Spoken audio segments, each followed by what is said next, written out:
bless you, everybody. God bless you. Amen. Bye amen, bye. ஆமென், ஆமென். பாபாய். நன்றி, நன்றி. இப்பொழுது அவர் கர்த்தருடைய வார்த்தை நேற்றும் இன்று மாறாதது. அவர் எங்கள் மத்தியில் இன்றும் இப்பொழுது நின்று எங்களுக்குள் கிரியை செய்து கொண்டிருக்கிற கர்த்தருக்கு நான் நன்றி செலுத்துறேன். இப்பொழுது மறுபடியாக நாங்க கலையத்திலிருந்து சிஸ்டர் சுகுமாரி அவர்களை அன்போடு வரவழைப்போமாக. Praise the Lord sister. Praise Lord sister. பிரேஸ்ல உங்களோட இனிமையான குரலை கேட்க ஆசீர்வாதமா இருக்கிறான். அப்படியே நன்றி செலுத்துறேன். வாருங்கள், வந்து கர்த்தருடைய நாமத்தை பகிர்ந்து கொள்ளுங்கள், கர்த்தருடைய வார்த்தையை பகிர்ந்து கொள்ளுங்கள். நன்றி, நன்றி. God bless you. ஆமென். நன்றி சிஸ்டர். ஆமென். நன்றி சிஸ்டர். கிறிஸ்துக்குள் பிரியமான தேவனுடைய பிள்ளைகளே, உங்களை இயேசு கிறிஸ்துவின் நாமத்திலே நான் வாழ்த்தி வரவேற்கின்றேன். கர்த்தர் நல்லவராக இருக்கிறார். அவர் கிருபை எங்களுக்கு எப்பொழுதும் போதுமானதாக இருக்கிறது. அல்லேலூயா. நாங்கள் நிற்பதும் நிர்மூலமாகாமல் இருப்பதும் அவருடைய சுத்த கிருபையாக இருக்கிறது. அல்லேலூயா. இந்த நேரத்திலும் கூட வார்த்தையின் பகுதிக்கு நேராக நாங்கள் கடந்து செல்வோம். அதாவது உங்களுக்கான நான் தலைப்பை நான் தருகிறேன், நன்றி செலுத்துங்கள் என்பதாக. அல்லேலூயா. ஒவ்வொரு மனிதனுடைய வாழ்க்கையிலும் நன்றி என்ற ஒரு காரியம் இருக்க வேண்டும் இல்லையா? இன்னொரு காரியத்திலும் நன்றி எங்களுடைய இருதயத்திலே தங்கி இருக்க வேண்டும். யார் எதை செய்தாலும் எதை கொடுத்தாலும் அதை எங்களுடைய வாழ்க்கையிலே கர்த்தருடைய பிள்ளைகளை மறுக்க கூடாது. ஆகவே அந்த காரியத்தை குறித்து இந்த நாளிலே நான் உங்களோடு பேச போகிறேன். நாங்கள் தியானிக்க போகிறோம். அல்லேலூயா. கொலோசையர் 3:16 திருப்பிக் கொள்ளுங்கள். 3:16 சொல்லப்படுகிறது, கிறிஸ்துவின் வசனம் உங்களுக்குள்ளே சகல ஞானத்தோடும் பரிபூரணமாக வாசமாய் இருப்பதாக. அதாவது கிறிஸ்துவின் வசனம் உங்களுக்குள்ளே சகல ஞானத்தோடும் பரிபூரணமாக வாசமாய் இருப்பதாக. அப்ப வசனமானது எங்களுக்குள்ளே வாசம் செய்ய வேண்டும். கர்த்தருடைய பிள்ளைகளே, எங்களுடைய சிந்தைக்குள்ளே, எங்களுடைய புத்திக்குள்ளே, எங்களுடைய இருதயத்துக்குள்ளே ஆண்டவருடைய வசனமானது வாசம் செய்ய வேண்டும், உள் நுழைய வேண்டும் என்பதாக இந்த வசனம் சொல்லுகிறது இல்லையா?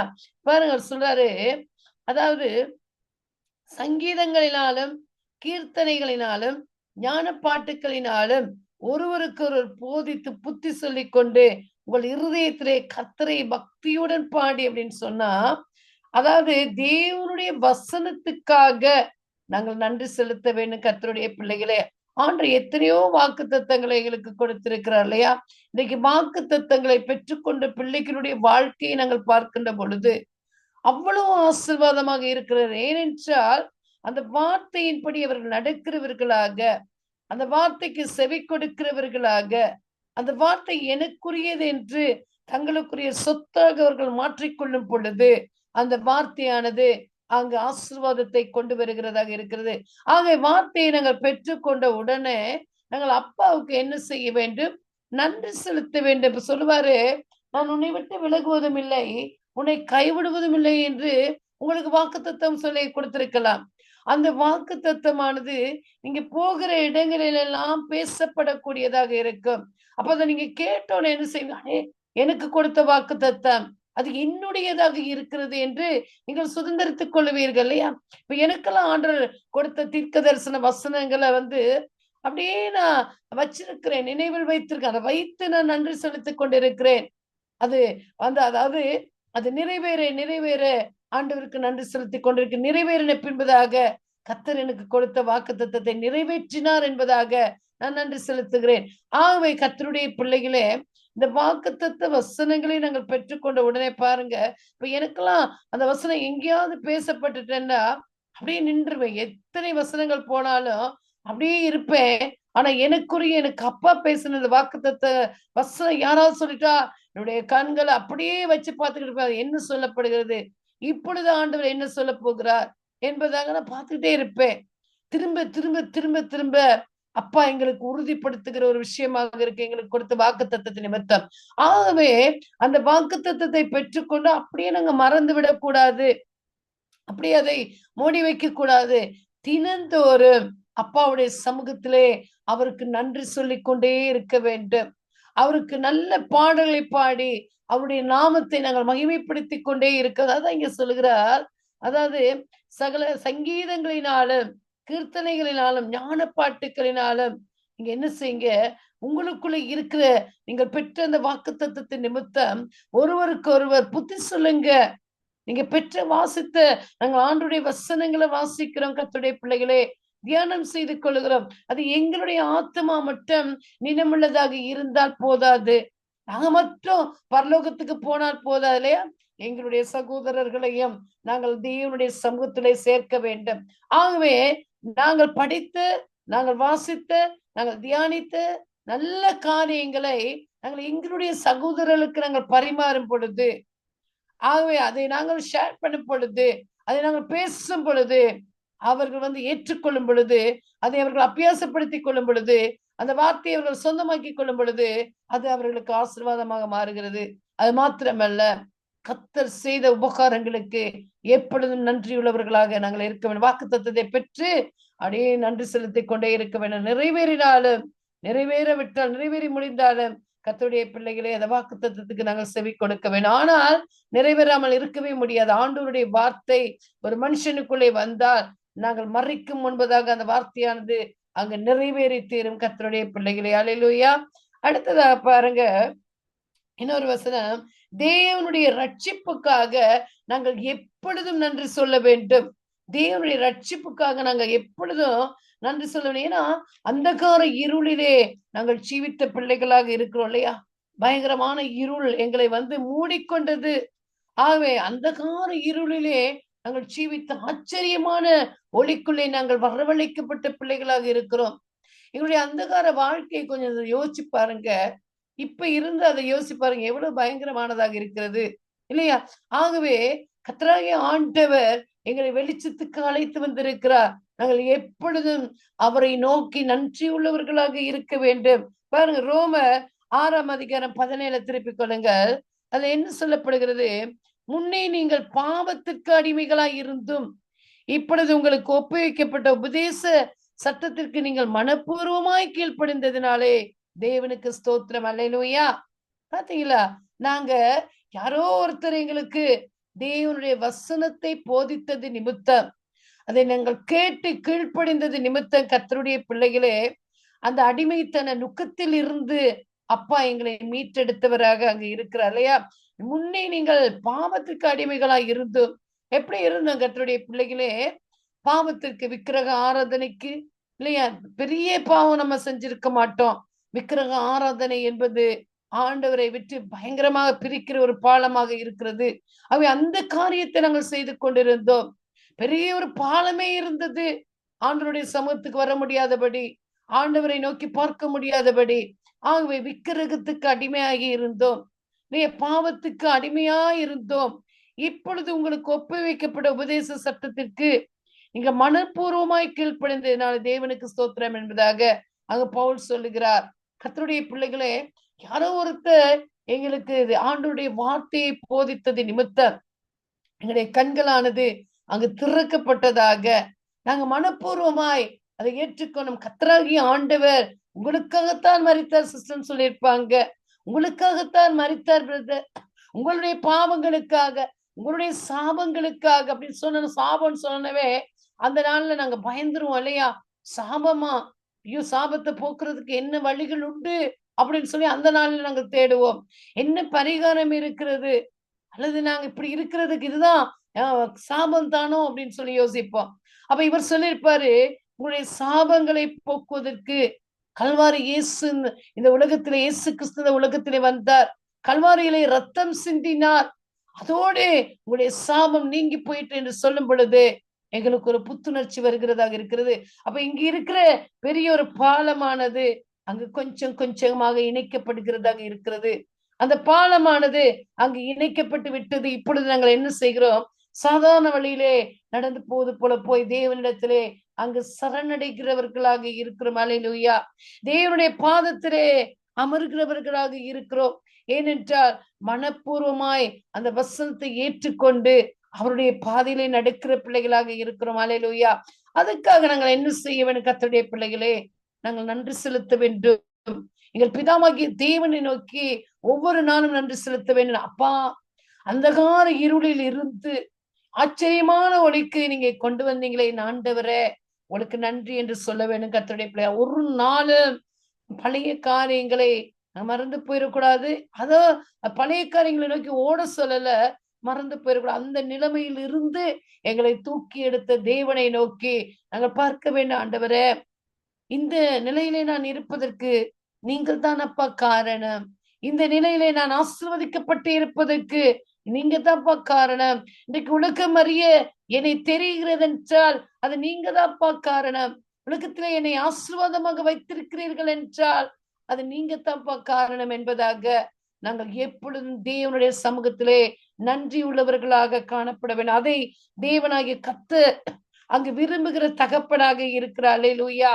அடுத்த பாருங்க, தேவனுடைய நன்மைக்காக நாங்க எப்பொழுதும் நன்றி செலுத்த வேண்டும். கர்த்தருடைய பிள்ளைகள், தேவன் எங்களுக்கு எத்தனை விதமான நன்மைகளை செய்திருக்கிறார், அற்புதமான நன்மைகளை செய்திருக்கிறார், ஆச்சரியமான காரியங்களை செய்திருக்கிறார் இல்லையா?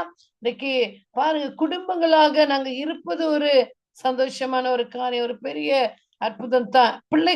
பிள்ளைகளை கர்த்தராகிய ஆண்டவர் எங்களுக்கு தந்திருக்கிறார் என்றால் அது ஒரு பெரிய அற்புதமான காரியம் தான்.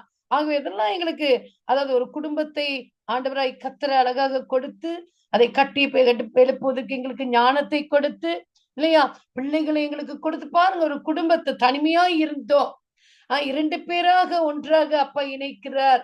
ஆகவே அங்கு பாருங்க, இன்னொரு ஆள் வர்றாரு, 3 பேராக சேர்ந்து 4 பேராக சேர்ந்து அப்படியே ஒரு குடும்பமாக அங்கு அமைக்கிறார் அப்பா. இதெல்லாம் யார் செய்கிறது? பரலோக தேவன் செய்கிற காரியமாக இருக்கிறது. ஆகவே எங்களுக்கு ஒரு நல்ல குடும்பத்தை கொடுத்தீங்களே அப்பா, எனக்கு ஒரு நல்ல ஊழியத்தை கொடுத்தீங்களே அப்பா, எனக்கு ஒரு நல்ல சபையை கொடுத்தீங்களே அப்பா, எனக்கு ஒரு நல்ல போதகரை கொடுத்தீங்களே அப்பா, எனக்கு நல்ல நண்பர்களை கொடுத்தீங்களே அப்பா. இதெல்லாம் தேவனுடைய நன்மை. கர்த்தருடைய பிள்ளைகள் அப்பா எங்களுக்கு செய்கிற அவருடைய நன்மையாக இருக்கிறது. அதை நாங்கள் தினந்தோறும் நினைக்க வேண்டும், நன்றி சொல்ல வேண்டும். நாங்கள் தேவனுடைய பாதத்துல அமர்ந்தோம் என்றால் உண்மையாக அப்பாவை நாங்கள் நோக்கி பார்த்தோம் என்ற ஒரு நாள் போதாது அவருக்கு நன்றி செலுத்த. அதை அவர் விரும்புகிறார், அவருடைய பாதத்தில் இருக்கிறதை விரும்புகிறார். கர்த்தருடைய பிள்ளைகளே, எங்களை பிள்ளைகளுக்காக நன்றி சொல்ல வேண்டும், கணவன் மனைவிக்காக நன்றி சொல்ல வேண்டும், எனக்கு கொடுத்த அழகிய குடும்பத்துக்காக நன்றி சொல்ல வேண்டும். அப்பொழுது அப்பா ஆளுநராக இருந்து அங்கு வழிநடத்தும் பொழுது எவ்வளவு அழகான ஒரு காரியமாக இருக்கும். சங்கீதம் 107 ஒன்றை எடுத்துக்கொள்ளுங்கள். கர்த்தரை துதியுங்கள், அவர் நல்லவர், அவர் கிருபை என்றும் உள்ளது. அப்படியே நீங்க அந்த வசனம், அந்த 107வது சங்கீதத்தை நீங்க அப்படியே வாசிச்சு கொண்டு போக அங்க பாருங்க எவ்வளவு காரியங்களை அப்பா சொல்லுகிறார் இல்லையா? பாருங்க, கர்த்தரால் சத்துருவின் கைக்கு நீங்களாக்கி மீட்கப்பட்டு கிழக்கிலும் மேற்கிலும் வடக்கிலும் தெற்கிலும் உள்ள பல தேசங்களிலும் இருந்து சேர்க்கப்பட்டவர்கள் அப்படி சொல்ல கடவர்கள். அல்லேலூயா. அவர்கள் தாமரைக்கும் ஊரை காணாமல் வனாந்தரத்திலே அவாந்தர வழியாய் பசியாகவும் தாகமாகவும் ஆத்மா தொய்ந்ததாகவும் அலைந்து திரிந்தார்கள்.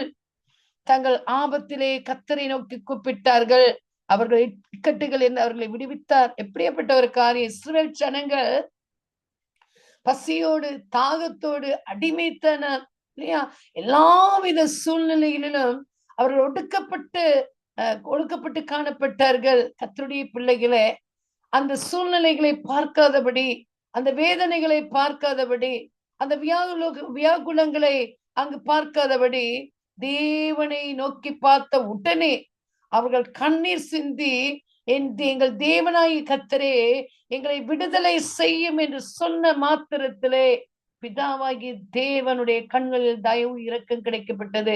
அவர்கள் தேவனை நோக்கி பார்த்தார்கள், அந்த கண்மலையை நோக்கி பார்த்தார்கள், அந்த பர்வதத்தை நோக்கி பார்த்தார்கள். அவர்களுக்கு ஒரு விடுதலை கிடைத்தது. கர்த்தருடைய பிள்ளைகளே, நாங்க எங்களுடைய காரியங்களை போய் நான் அடிக்கடி சொல்றது, மனுஷரிடத்துல சொல்லவே கூடாது.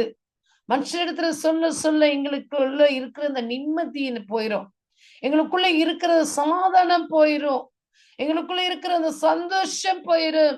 ஆகவே நீங்கள் எந்த ஒரு காரியமாக இருந்தாலும் தேவனுடைய சமூகத்திலே போய் கர்த்தருடைய பிள்ளைகளே அமர்ந்து சொல்லுங்க, அப்பா எனக்கு இப்படியாக பிரச்சனை இருக்கு. தாவீதை பாருங்க, ரொம்ப எனக்கு விருப்பம் தாவீதுடைய காரியங்கள்.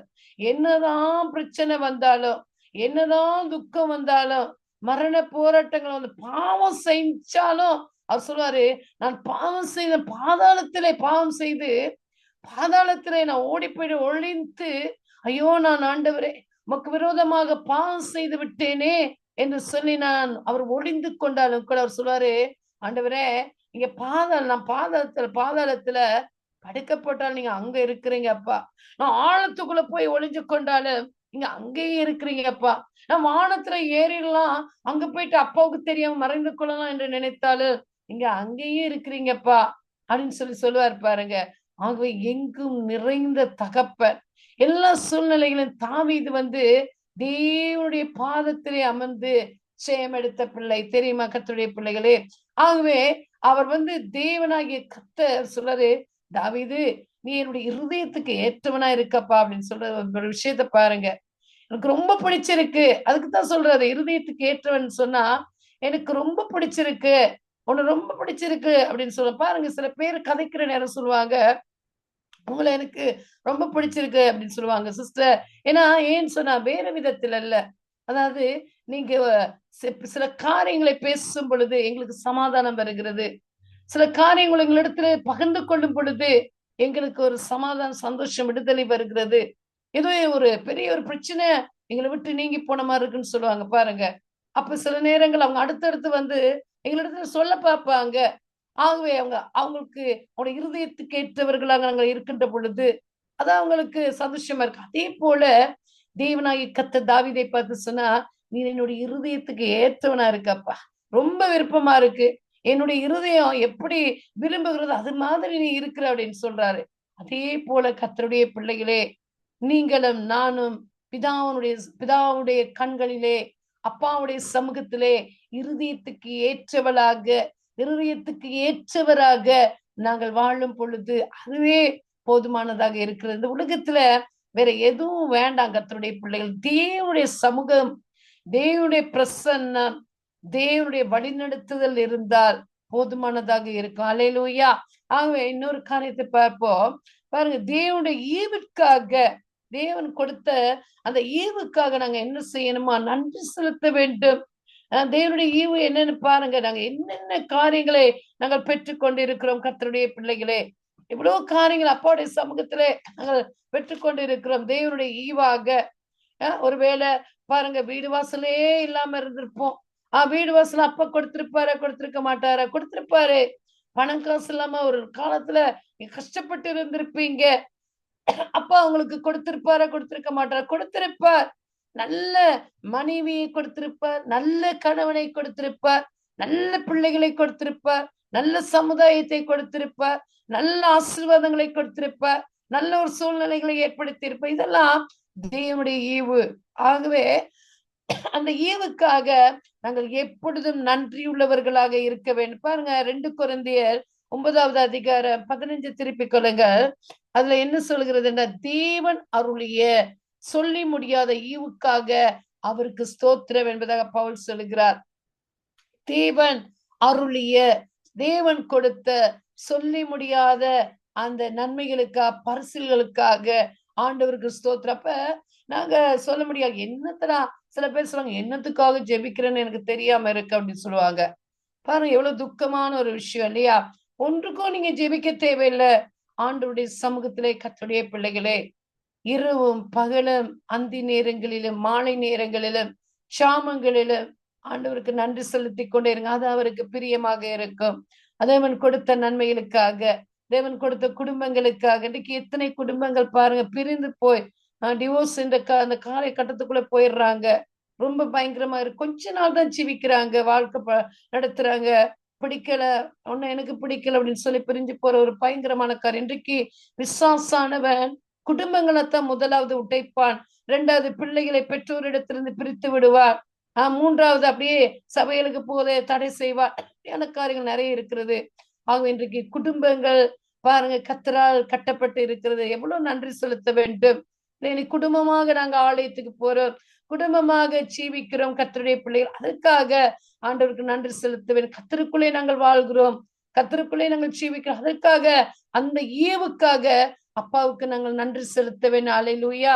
அடுத்ததாக பாருங்க, தேவனுடைய கிருபைக்காக இப்ப தேவனுடைய ஈவுக்காக நன்றி செலுத்த வேண்டும் என்பதாக சொன்னேன். இப்ப தேவனுடைய கிருபைக்காக நாங்கள் எப்பொழுதும் நன்றி செலுத்த வேண்டும். தேவனுடைய கிருபையை பெற்றிருக்கிறோம் கர்த்தருடைய பிள்ளைகளே. அவருடைய கிருபை பாருங்க எப்படி இருக்குதுன்னு சொன்னா, திருப்பிக் கொள்ளுங்கள் சங்கீதம் 136வது அதிகாரம் பாருங்க. 1 நீங்க 26 வரையில் இன்றைக்கு இப்ப வாசிக்க முடியாது. 1 26 வசனங்களை நீங்க வாசிச்சு பாருங்க. கர்த்தரை துதியுங்கள், அவர் நல்லவர், அவர் கிருபை என்றும் உள்ளது. பாருங்க, தேவாதி தேவனை துதியுங்கள், அவர் கிருபை என்றும் உள்ளது. கர்த்தாதி கர்த்தரை துதியுங்கள், அவர் கிருபை என்றும் உள்ளது. ஒருவராய் பெரிய அதிசயங்களை செய்கிறவரை துதியுங்கள், அவர் கிருபை என்றும் உள்ளது. வானங்களை ஞானமாய் உண்டாக்கினவரை துதியுங்கள், அவர் கிருபை என்றும் உள்ளது. பாருங்க, இதை நீங்க அப்படியே வாசித்து கொண்டு போகும் பொழுது கர்த்தருடைய பிள்ளைகளே, அங்கு 26 வசனங்கள் இருக்கிறது. கடைசியில பாருங்க 26, பரலோகத்தின் தேவனை துதியுங்கள், அவர் கிருபை என்றும் உள்ளது. அல்லேலூயா. பரலோக தேவனை நாங்கள் துதிக்கனால நீங்க பாத்தீங்கன்னு சொன்னா அவ்வளோ காரியங்கள் இருக்கிறது. எல்லாவற்றையும் நாங்கள் நினைத்து துதிக்க ஆரம்பித்தோம் என்று சொன்னால் கர்த்தருடைய பிள்ளைகளுக்கு பசி இருக்காது, கவலைகள் இருக்காது, துக்கம் இருக்காது, வேதனை இருக்காது. தேவனுடைய பாதத்துல இருக்குவரைக்கும் இதெல்லாவற்றையும் அப்ப அப்புறப்படுத்தி விடுவார். நாங்க துதிக்க துதிக்க துதிக்க துதிக்க எங்களுக்கு ஒரு ஆசீர்வாதங்கள் வருகிறதாக இருக்கிறது. துதிக்க துதிக்க துதிக்க எங்களுடைய வாழ்க்கையில் இருக்கிற கட்டுகள் உடைந்து போகக்கூடியதாக இருக்கிறது. பாருங்க, பவுலும் சீலாவும் அங்கு சிறைச்சாலையிலே அங்கு கட்டப்பட்ட நிலைமையிலே சங்கிலிகள் போடப்பட்ட நிலைமையிலே காணப்பட்டார்கள். ஆனால் அவர்கள் உள்ளே இருந்து பயந்து கொண்டு, ஐயோ சிறைச்சாலையில போட்டாங்க, நாளைக்கு என்ன காரியம் நடக்க போகுதோ தெரியாது, எங்களை நீதிமன்றத்துக்கு கொண்டு போவாங்களே அப்படின்னு சொல்லி அவர்கள் நினைக்கவில்லை. வானத்தை பூமியையும் படைத்த சர்வ வல்லமையுள்ள தேவனை நோக்கி பார்த்து அவர்கள் துதித்து ஆண்டவரை ஆராதனை செய்த பொழுது சிறைச்சாலையின் அஸ்திபாரங்கள் அப்படியே அசைந்தது. கர்த்தருடைய பிள்ளைகளே, அப்படியே சங்கிலிகள் எல்லாம் கலண்டு போயின்னு. அல்லேலூயா. ஆகவே நாங்க துதிக்கிற பிள்ளைகளாக இருந்தால் ஒவ்வொரு நாளும் எங்களுடைய வாழ்க்கையில ஜெயம் எடுப்போம். தேவையற்ற காரியங்களை விட்டு விடுங்கள். தேவையில்லாத மனிதர்களோடு சம்பாசிப்பதை விட்டு விடுங்கள். தேவனுடைய பாதத்தில் இருந்து ஆண்டவரை நோக்கி செபித்துக் கொண்டிருங்க. ஆண்டவருடைய ராஜ்யத்தை தேடுங்க. ஆண்டு சொல்றாரு, முதலாவது தேவனுடைய ராஜ்யத்தையும் நீதியையும் தேடுங்கள், பின்பு இவைகள் எல்லாம் கொடுக்கப்படும் என்பதாக.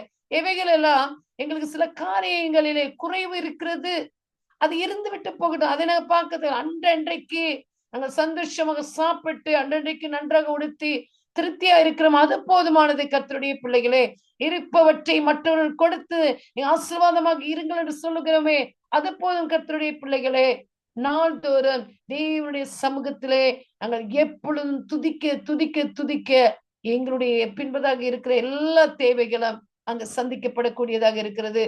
அப்பாவுடைய ராஜ்யத்தை நாங்கள் இரவும் பகலும் தேடும் பொழுது எங்களுக்கு இந்த அழிந்து போகிற உலகத்துக்குரிய அந்த காரியங்களை அப்பா கொடுப்பேன். அப்படிதான் சொல்லுவேன். சந்திக்கப்படும் என்பதாக அது பெரிய ஒரு மலை மாறி இருக்கும் பாருங்க. தேவைகளை சந்தித்த பின்பதாக தூசியை போல பறந்து போகும். அதுக்காக நாங்க கவலைப்பட வேண்டிய அவசியம் இல்லை. கர்த்தர் கொடுப்பார். மெதுவாக போக வேண்டும். பாருங்க, நான் அந்த காரியத்தை நான் என்னுடைய சங்கீத தியான பகுதியில சொல்லியிருக்கிறேன். ஆமையும் முயலையும் நாங்க சின்ன காலத்துல நாங்க அந்த டீச்சர்ட்ட அந்த கதையை கேட்டிருப்போம். ஆமை மெதுவாதான் போகுது, முயல் வேகமாக ஓடுகிறது. ஓட முடிஞ்ச அளவுக்கு வேகத்தை வெள்ளனை கொடுத்து ஓடி போய் ஒரு இடத்துல படுத்து கொள்ளுது. மெதுவா இந்த ஆமைக்கு முடியாது அப்படின்னு சொல்லி அது யோசிக்குது. யோசிச்சு நல்லா தூங்குது. ஆமை மெதுவா மெதுவா மெதுவா கடந்து போய் உங்க வெற்றியின் கிரீடத்தை அங்கு பெற்றுக்கொள்கிறது. கர்த்தருடைய பிள்ளை, அதே போல எங்களுக்கு வருகிற ஆசீர்வாதங்களை உடனே கிடைக்கணும், உடனே நான் ராஜாவாகணும், உடனே மந்திரி ஆகணும்னு நினைக்க கூட, உடனே வீடு வாசல் பெரிய மாளிகை கிடைக்கணும், பெரிய ராஜகுமாரி மாதிரி இருக்கணும் அப்படின்னு சொல்லி நான் நினைக்க முடியாது. மெதுவாக மெதுவாக தேவனுடைய பாதத்திலே நாங்கள் அமர்ந்து நாள்தோறும் செபிக்கும் பொழுது இந்த உலகத்துக்குரிய ஆசீர்வாதங்களை கர்த்தராகிய ஆண்டவர் எங்களுக்கு கொடுக்க அவர் வல்லமையில தகப்பனாக இருக்கிறார். இதற்கெல்லாம் காரணம் தேவனுடைய பாதத்தில் இருந்து நாங்கள் துதிக்கிற பிள்ளைகளாக மாற வேண்டும். நாங்கள் அவரை ஸ்தோத்திரிக்கிற பிள்ளைகளாக மாற வேண்டும். அல்லேலூயா. அடுத்ததாக நான் சொல்லி முடிக்கிறேன். தேவனுடைய அன்புக்காக கர்த்தருடைய பிள்ளைகளை துதிங்க. அவர் கொடுத்த அன்பு பெரிய அன்பாக இருக்கிறது. பாருங்க, அவர் கல்வாரி சிலுவையிலே தன்னுடைய உயிரையே கொடுத்த அன்பை நாங்கள் நினைக்க வேண்டும். அல்லேலூயா. நீங்க வாசித்துக் கொள்ளுங்கள். 1 யோவான் 4ஆம் அதிகாரம் 7ஆம் வசனம் சொல்கிறது, பிரியமானவர்களே, ஒருவரில் ஒருவர் அன்பாயிருக்க கடவோம். ஏனெனில் அன்பு தேவனால் உண்டாயிருக்கிறது. அன்புள்ள எவனும் தேவனால் பிறந்து அவரை அறிந்திருக்கிறான். அல்லேலூயா. யாரால் பிறந்திருக்கிறாங்க அன்புள்ளவர்கள்? தேவனால் பிறந்திருக்கிறார்கள். அல்லேலூயா. எங்களை நேசிக்க ஒரு கூட்ட ஜனங்களை அப்பா கொடுத்திருக்கிறார். தேவ பிள்ளைகளை எங்களுக்கு கொடுத்திருக்கிறார். அந்த அன்பிற்காக நாங்கள் எப்பொழுதும் நன்றி செலுத்த வேண்டும் கர்த்தருடைய பிள்ளைகளே. அப்பா, நீங்க கொடுத்த உறவுகளுக்காக நான் தேவனோடு மட்டும்தான் இருப்பேன், எனக்கு உறவுகள் எல்லாம் வேண்டாம் அப்படின்னு நாங்க சொல்லக்கூடாது. உறவுகள் வேண்டும். ஆகவே அவர்களோடு நாங்க ஒரு நல்ல ஒரு புனிதமான உறவை, நல்ல அன்பை நாங்கள் வளர்த்துக் கொள்கிறவர்களா இருக்க வேண்டும். அதுக்காக நாங்கள் அப்பாவுக்கு நன்றி செலுத்த வேண்டும். அப்பா, நீங்க கொடுத்த அன்பான உறவுகளுக்காக நன்றி என்று சொல்ல வேண்டும் கர்த்தருடைய பிள்ளைகளே. நீங்க கொடுத்த ஈவு அப்பா, அதுக்காக நன்றின்னு சொல்லி பாருங்க. ஒரு எதிரியும் உங்ககிட்ட வரமாட்டாங்க. உங்களுக்கு விரோதமா பேசினவங்க கூட அப்படியே வாய மூடிக்கொண்டு அப்படியே இருப்பாங்க. ஐயோ, பேசக்கூடாது. உள்ளத்துல ஒரு பயத்தை ஆண்டவர் கொடுப்பார்ல, அவங்களுக்கு விரோதமா பேசக்கூடாது. தேவ பிள்ளைகள், தேவனால் அங்கு உருவாக்கப்பட்ட பிள்ளைகள், தேவனுடைய பாத்திரங்கள், தேவனால் அபிஷேகிக்கப்பட்டவர்கள், அவர்களுக்கு விரோதமா நாங்க வாயை திறக்க கூடாது. அப்படியே அப்பா மூடி வச்சிருவார் தெரியுமா? அப்பேற்பட்ட தெய்வம். கடைசியாக சொல்லி முடிக்கிற 7வது, தேவனுடைய ஜீயத்திற்காக நாங்கள் எப்பொழுதும் நன்றியுள்ளவர்களாக இருக்க வேண்டும். 1 கொரிந்தியர் 15வது அதிகாரம் 57 சொல்லப்படுகிறது, நம்முடைய கர்த்தராகிய இயேசு கிறிஸ்துவினாலே நமக்கு ஜெயம் கொடுக்கிற தேவனுக்கு ஸ்தோத்திரம் என்பதாக நாங்கள் சொல்லி முடிக்க வேண்டும் கர்த்தருடைய பிள்ளைகளை. இந்த 7 வார்த்தைகளையும் நாங்கள் ஆண்டவருடைய சமூகத்திலே சொல்லி நன்றி நன்றி நன்றி என்று சொல்லும் பொழுது எங்களுக்கு ஜெயம் வருகிறதா. நம்முடைய கர்த்தராகிய இயேசு கிறிஸ்துவினாலே நமக்கு ஜெயம் கொடுக்கிற தேவனுக்கு ஸ்தோத்திரம் என்று சொல்லும் பொழுது இந்த உலகத்தை நாங்கள் ஜெயிக்கக்கூடியவர்களாக இருக்கிறோம். சத்ருவின் பிடியிலிருந்து நாங்கள் ஜெயிக்கக்கூடியவர்களாக இருக்கிறோம். அல்லேலூயா. ஆகவே கர்த்தருடைய பிள்ளைகளே, எப்பொழுதும் நாள் முழுதும் 24 மணித்தியாலங்களும் பிதாவாகிய தேவனுக்கு அவர் உங்களுக்கு செய்த உபகாரங்களுக்கு, நீங்கள் அவரிடத்திலிருந்து பெற்றுக்கொண்ட ஆசீர்வாதங்களுக்கு, உங்களுக்கு நன்மைகளை செய்கிற மக்களுக்காக எப்பொழுதும் நன்றி உள்ளவர்களாக இருங்க. அவர் ஒருபோதும் உங்களை கைவிட மாட்டார். ஹல்லேலூயா. தொடர்ந்து ஜெபத்திலே விழித்திருங்கள். கர்த்தர் தாமே உங்கள் யாவரையும் ஆசீர்வதிப்பாராக. ஆமென். God bless you. ஆமென், ஆமென், ஆமென். அருமையான வார்த்தை எல்லாமே. நாங்கள் எல்லாவற்றிலும் அவருக்கு நன்றி செலுத்த வேண்டும் என்பதை கூறி நீங்க வெளிப்படுத்தி எங்களுக்கு தெளிவாக எங்களுக்கு நீங்க கொடுத்த செய்தியில நாங்கள் அநேக காரியங்களை கற்றுக்கொண்டோம்.